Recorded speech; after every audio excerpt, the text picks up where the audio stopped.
walking out. I absolutely love that. I absolutely love that. Yeah, when that rings out the tannoys when you're at Goodison Park on a good old away Do you day. reckon that's the best walkout song? No. What's the best one? I know you're going to say Man U. I quite Stone Roses, like mate, Newcastle. I guess I like Newcastle. Newcastle as well. I think I'm not going to sing it anyway. What's the Villa one? No, we haven't really got one. Ozzy Osbourne now. Crazy They're marching on together. Yeah, clearly. Oh yeah. And City do their little Blue Moon thing, don't they? No, I'm not having that. I think Everton and Newcastle I'll go for. But really, I mean, I hate Liverpool, but You'll Never Walk Alone's not bad, is it, for them? Yeah, it's quite iconic. It's okay. Yeah. But, not Liverpool. I think that's iconic, that Everton. It is when you hear that and you hear the sort of drums going and I hope they still do it at the new ground. I'm sure they will. Oh, they definitely will. They definitely will. Right, the mayor of Liverpool hopes Everton can turn a page and move forward after the Friedkin Group negotiated a deal to take over the club. Steve Rotherham posted on X that it's great news.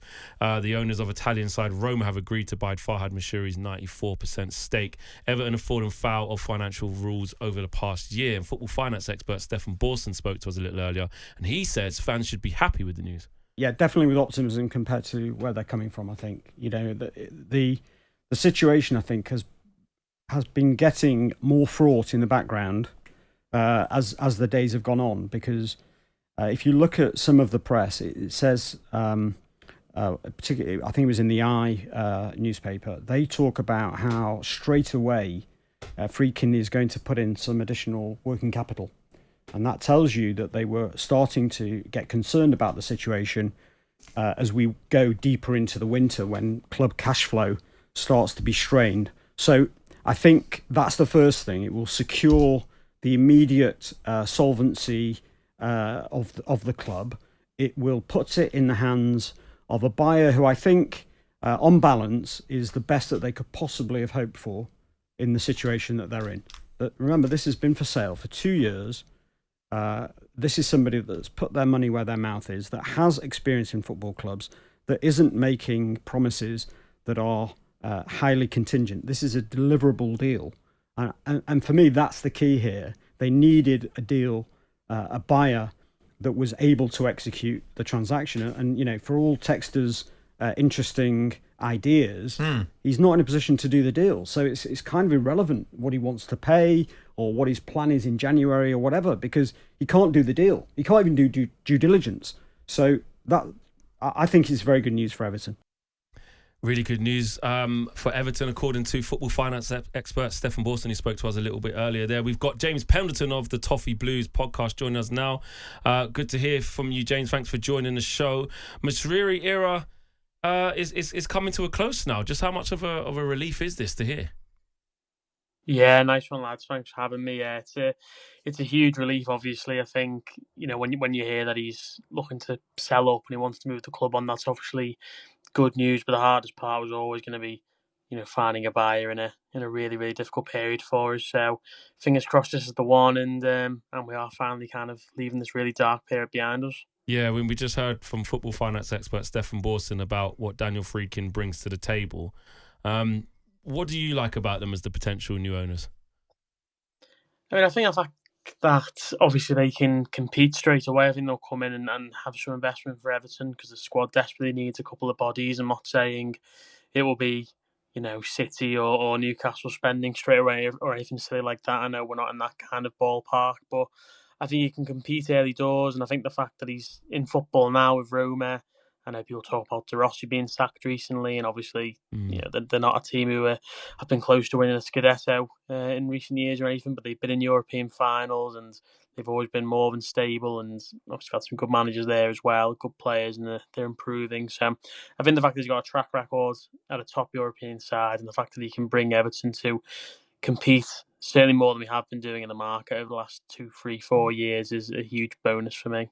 Obviously, when a new ownership comes into a football club, straight away there's probably question marks asked of the manager who's already in the hot seat, because it's obviously not the guy that this ownership brought in. Where are you at with Sean Dyche and Everton start to the season, and do you think that's something that the new ownership might look at? I think it's something that the new ownership probably will look at. I think for me personally, I look at it and say that Sean Dyche came in a really difficult period and he kept Everton up. It wasn't pretty and it was obviously a tight run thing, but he managed it. And then last season it was, we were safe with 3, 4, 5 games to go, despite the points deduction and obviously more issues in the transfer market, and we stayed up at a canter really. So for me, the start's been really tough. I don't think that's all down to the manager. I think that's down to some poor luck and obviously what goes on the pitch as well. But for me, I would definitely be sticking with him for now. Hopefully, be able to give him a bit more backing in January and get a couple of extra players in, because I say the squad really needs it at the minute. And I think, I was sort of saying all of yesterday, we need to make sure we can walk before we even begin to think about jogging and running and moving him on and trying to skip 3 or 4 steps rather than doing the process. And that's what we didn't do under Michele to begin with. We kind of tried to jump from 11th place to try and get into the Champions League. It didn't happen, and then we ended up in a whirlwind. So I think for now we just need to stay safe, get to the new stadium in the Premier League, and obviously take it from there and see what happens. That is a massive one, isn't it, James? Because, that new stadium is coming. It looks great. And, it would be an absolute catastrophe to kick life off in that stadium with the revenue drop from being in the Championship. Of course, you get parachute payments, but the owners will not want to be in the Championship week in, week out for a year. That would be disastrous. What, in your opinion, what do they need to do upon their arrival? Like, if you was to make a list of the things they had to do straight away, is it get straight in and get planning for January to give you more bodies? Is it make sure that you're sustainable off the pitch to avoid any more, PSR breaches, or just by them being in, are you happy that won't happen again? Where do you think they need to start? Well, I think they need to obviously get the board sorted. They need to sort that area of the club, because it's been a mess for years, really. But I think obviously at the minute we've got interim people in there, and that needs sorting kind of ASAP. And then I think definitely on the pitch is where the strengthening is needed. You need to get talking to Kevin Fowler, let him know what's available in January.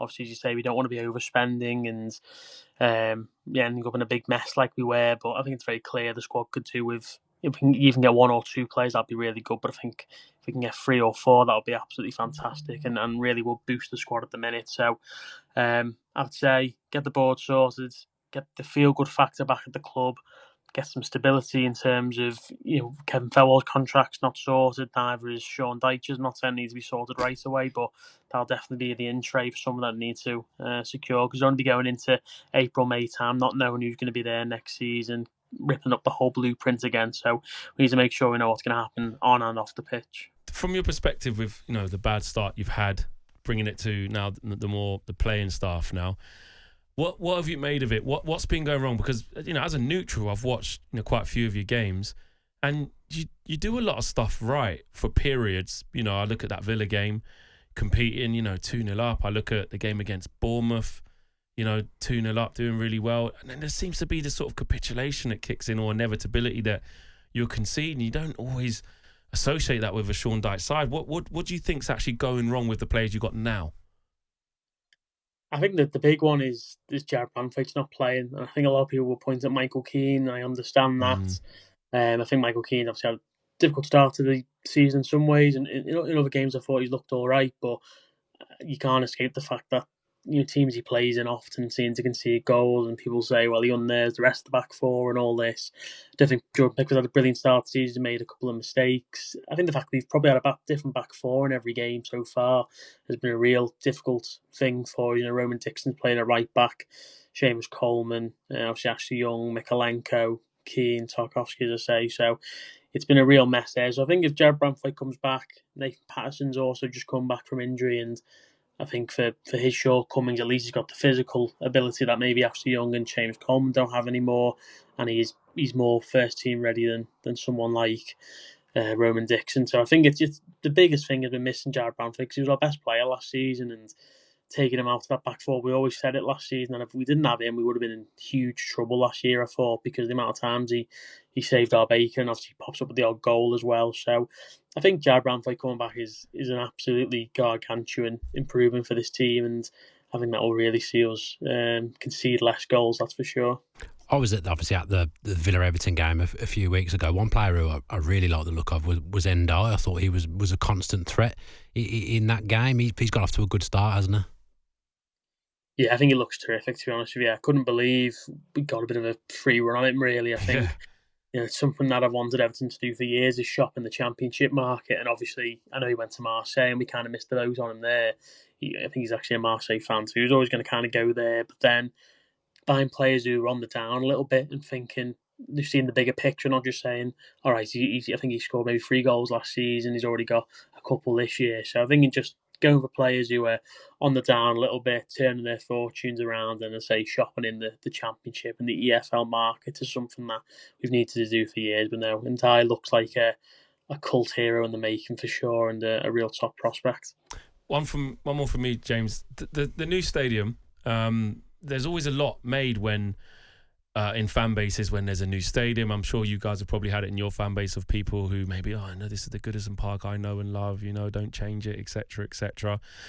What's been your feelings towards the new stadium, and how excited are you to get in there? And what are sort of some of the non-negotiables that it needs to have in it to sort of give you that Everton feeling? Yeah, I mean, I'm really looking forward to it, to be fair. It's right by the Costco, I don't know if you know, but I find myself in there quite often, so I see the ground, and it's looking really good. But in terms of non-negotiables, I mean, you're talking about Z cars before, I'm certain that will be there. That's an absolutely biblical walkout song for Everton. I think, obviously, the design of it is a big thing. It's steep, and I saw a video today where it looks like dangerously steep almost. So getting right on the pitch, and yeah, I think it's a kind of thing where there are a lot of great things I love about Goodison. I was actually walking down there today, to be fair, and I was looking at it thinking, I really do love it here, and there's lots of things that are great, but then it's also a bit old, and the atmosphere is really deteriorated the last few years based on the other things that have happened as well. So I think just that kind of fresh start. And I think so long as the fans are close to the pitch and they can really make a ruckus, unlike, say, West Ham's ground. I think that's something they're still struggling with. Exactly, you don't want that, do you? No, exactly. Yeah, and that was a big thing when Dan Mace was working on it as the architect. I think he wanted to be right on top of it. People say it's a bit like a Bundesliga stadium. It does look a little bit like a Bundesliga ground. But does that worry you? No, not so. I mean, I went to Hertha Berlin, which actually does have a running track, and there were a lot of they were playing Bayern Munich, and there's a lot of Bayern fans in the home end. But the atmosphere was still really good. So I think if you go to a game where you're right on top of it, it's got that kind of oval shape and that sort of, say, steep stand, you're right on top of it. I just think it'll be really good. So that was the main thing. And obviously, whatever happens around it, I think we can kind of get used to it. It was just the main thing of being close to the pitch and try and get a good atmosphere back. Yeah, I mean, I've been to Goodison many a times in the away end, and you two probably have as well, Dan. The house is outside the away end when you go down the road. They're kind of like iconic football grounds, aren't they? English football heritage, yes. I would say, going to Goodison. It really is. You put that in the bag there with Fulham, Villa, going away to places like that as well, the old iconic stadium. I think it's still got restricted view. Sometimes in the away end, sometimes there's a pole in the way, James. I don't know where you sit in Goodison as it is now. I don't know if you've got a clear view, but I'm telling you now, mate, in the away end, sometimes I've got to flip in, go to the side and go to the left. So I look forward to going to the away end in this new stadium, probably padded seats. Well, you stand up in the away end, but probably nice food, different things to choose from, right?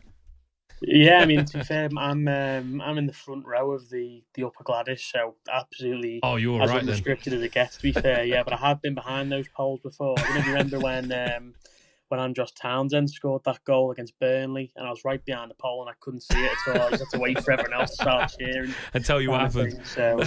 Yeah, it's a nightmare, but I think people are really looking forward to there being no more polls, and still will be polls, but hopefully they're not going to be in the way because it is a bit of a joke. I hope Man U stay up, Flex, so you can go to that ground next season. I really do. Well, we might both be in the Championship, mate. How about that? James, thank you so much for talking to us, and good luck for the rest of the season, mate. Thank you very much. James Pendleton there of the Toffee Blues podcast, giving us the lowdown on Everton's new takeover, which is on its way.